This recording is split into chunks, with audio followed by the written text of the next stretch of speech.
Good afternoon, everyone.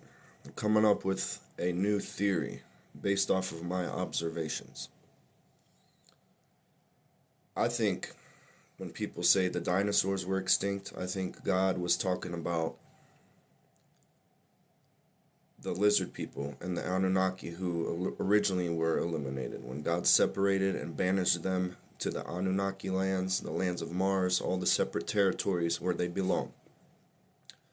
It's no coincidence that these bloodlines, when you look at them, that still exist today, they're descendants of Nephilim and fallen angels and these type of people.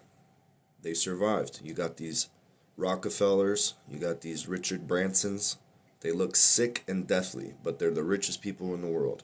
Those aren't humans. Those are evil bloodlines. And it's also no coincidence that when God created the Garden of Eden to try to reestablish life, he said, let us make man in our image. So God probably had a full army, an angel, a laboratory, however you want to explain it. God was like, all right, we're going to start making people properly now.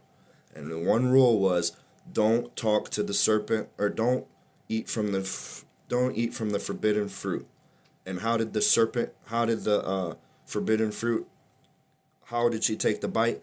The devil appeared as a serpent, as a snake, that bloodline. I guarantee you, back then, they could shapeshift and turn into snakes and probably talk as animals. They probably had all kinds of weird powers, and God knew that because they were separated in a different part.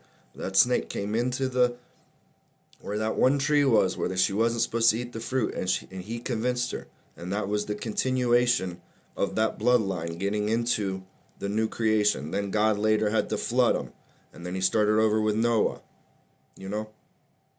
They've always been here, and for some reason their job is just deception, to manipulate and to hate on God's creation, to get you lost and separated, believing in fairy tales, not believing in truth, not believing in God. And now they're actors, scientists, priests, pastors, rabbis, teachers, influential people in society, but none of them are truth. They just spit facts that are relevant to their agenda, but when the truth comes out, none of the facts are relevant.